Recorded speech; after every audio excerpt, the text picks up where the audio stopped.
June 2nd, 2011, was one of those nights that start out unremarkable. Summer heat, end-of-semester parties, students spilling into the streets of Bloomington, Indiana. Indiana University students were celebrating freedom from classes and exams. For Lauren Spierer, a 20-year-old student from Scarsdale, New York, it was supposed to be just another fun night. Petite, blonde, and barely over 5 feet tall, Lauren was easy to recognize on campus. She loved music, fashion, and her tight-knit circle of friends. That night, she dressed casually. Black leggings, a white tank top, and no shoes. She pre-gamed with friends, stopped briefly at her apartment, then headed out to Kilroy's sports bar, where she continued drinking. Around 2:30 a.m., Lauren left the bar, without her phone or shoes, in the company of 21-year-old Corey Rossman. Surveillance footage shows them walking, Lauren visibly intoxicated, leaning into Corey for support. It was the beginning of a sequence of movements that would become the focus of one of the most puzzling missing persons cases in modern American college history. Lauren and Corey returned to her apartment complex, Smallwood Plaza, where they encountered another group of students. Words were exchanged. One of the men punched Corey in the face. He later claimed this blow caused him to lose his memory of the rest of the night. Lauren then helped him to his nearby townhouse. Inside, Corey's roommate Mike Beth recalled seeing Lauren attempt to keep Corey awake, but she didn't stay long. She was still barefoot, unsteady, and alone.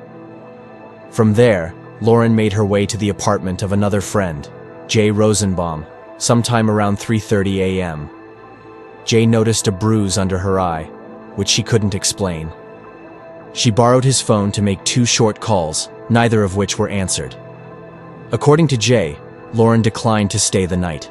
She told him she was going back to her apartment. He claimed he watched her walk toward the intersection at 11th Street and College Avenue around 4:30 a.m. That was the last confirmed sighting. Her walk should have taken 10 minutes. The next morning, Lauren's boyfriend Jesse Wolfe tried calling and texting her. No response. Friends grew concerned. By noon, she was reported missing. Police acted fast. What followed was one of the most expansive missing persons investigations in the state's history. Flyers with Lauren's photo were plastered everywhere. Search teams combed parks, lakes, and forests. Helicopters scanned the surrounding countryside.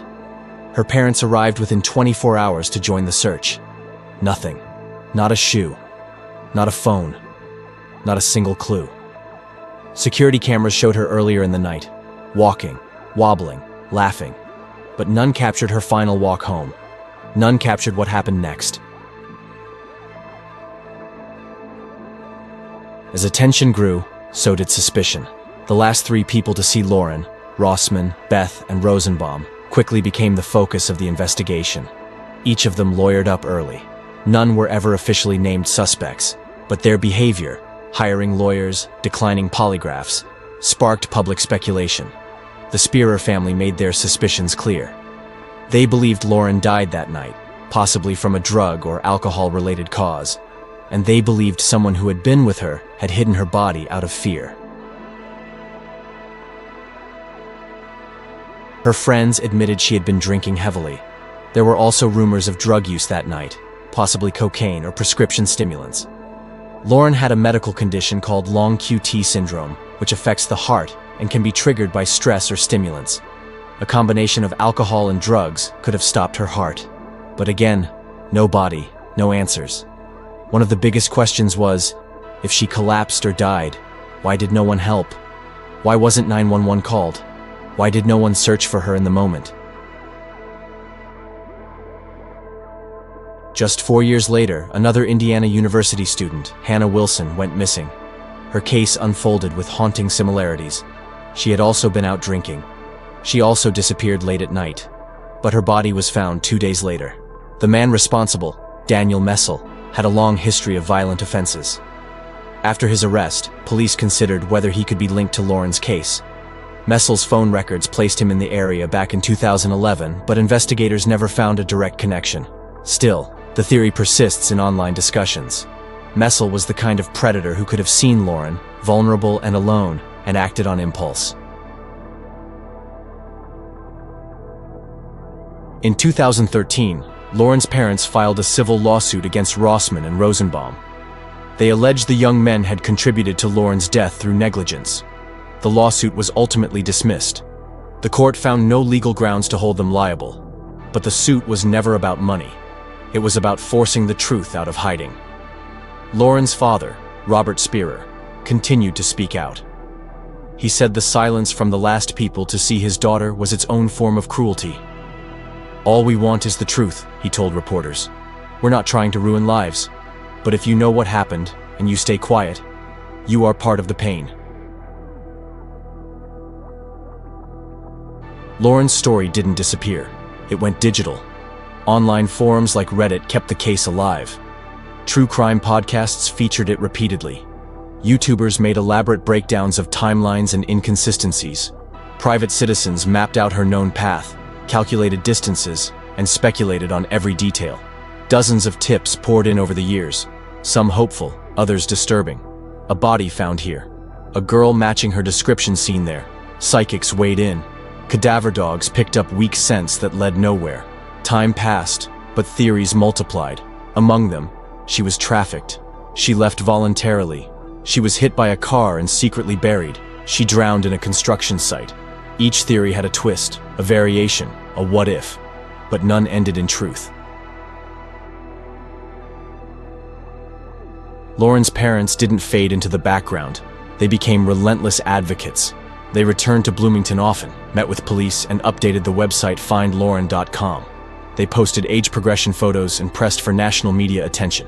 They also kept Lauren's memory alive through acts of kindness. They funded scholarships. They held public events. They wanted the world to remember who Lauren was, not just how she disappeared. They also kept their message direct. "We know people are out there who know more than they're saying," her mother said. "All it takes is one person to end this nightmare." In 2024, journalist Sean Cohen released a book titled College Girl Missing. The book revisits the case, combining official records, family interviews, and behind-the-scenes details.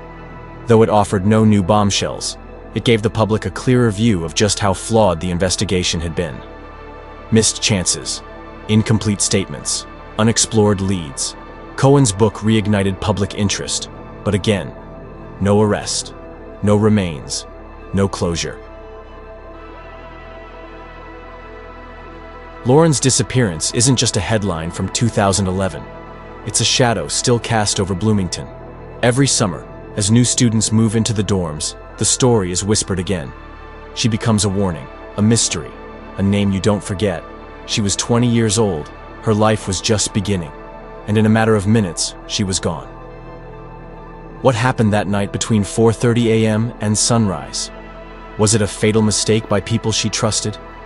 Or did a stranger, lurking in the dark, change the course of her story forever? The truth is still out there, and so is Lauren.